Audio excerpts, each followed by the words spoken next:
Hello guys, good morning. This is Akash Chaudhary. एक topic मेरी side से आपके लिए फिर से आज बहुत ही इंटरेस्टिंग टॉपिक है। जो बच्चे आईसीयू में काम कर रहे हैं, जो स्टाफ आईसीयू में काम करता है, उनके लिए बहुत इंटरेस्टिंग है, क्योंकि आप लोगों को मजा आएगा पढ़ के और आपकी ज़िंदगी में हर बार ये आता रहता है। क्योंकि आज हम पढ़ेंगे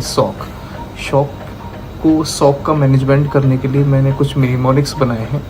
जैसे कि आपको पता है डिफरेंट टाइप्स के शौक होते हैं, जैसे कि कार्डियोजेनिक शौक है, हाइपोवोलेमिक शौक है, एनाफाइलेटिक शौक है, सेप्सिक शौक है, न्यूरोजेनिक शौक है। तो पेशेंट को हमें ट्रीट करना बहुत मुश्किल होता है, इसलिए मैंने कुछ फार्मूलाज बनाए हैं जिससे आपको लोग याद रहेगा।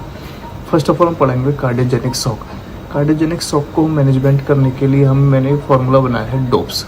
डोप्स क्या होता है? D means diuretic. अगर पेशेंट कई बार कार्डियोजेनिक शॉक में पल्मोनरी एडिमा में कन्वर्ट हो जाता है, जिसको हम डायरेटिक देके पेशेंट का फ्लूइड कम कर सकते हैं, पल्मोनरी एडिमा को ट्रीट कर सकते हैं। फिर ओ होता है ऑक्सीजन थेरेपी।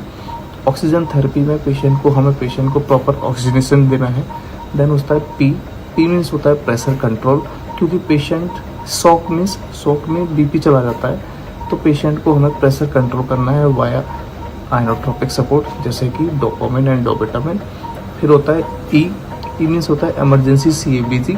इमरजेंसी सीएबीजी में हम क्या करेंगे? पेशेंट का कई बार एमआई हो जाता है पेशेंट को, तो हमें इमरजेंसी सीएबीजी करने की रिक्वायरमेंट पड़ सकती है। फिर होता है एस सपोर्टिव केयर। इसमें हम पेशेंट का एंड टू एंड एवेल्यूएट करते हैं पेशेंट को, और जो भी पेशेंट की नीड होती है उसको फुलफिल करते हैं। This is called dopes.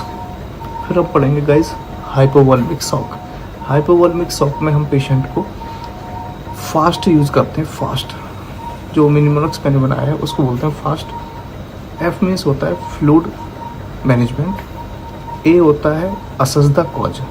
क्योंकि हाइपोवोलिक पढ़ रहे हैं तो हाइपोवोलिक में हमें देखना पड़ेगा कि पेशेंट की बॉडी में जो फ्लूइड लॉस हुआ है वो किस वजह से हुआ है। जैसे कि पेशेंट को ब्लीडिंग हो सकती है, कोई रोड ट्रैफिक एक्सीडेंट केस हो उसमें ब्लीडिंग हो सकती है, पेशेंट को डिहाइड्रेशन हो सकता है, पेशेंट को डायरिया में भी कई बार पेशेंट की बॉडी में फ्लूइड लॉस हो जाता है, तो असेस द कॉज होगा।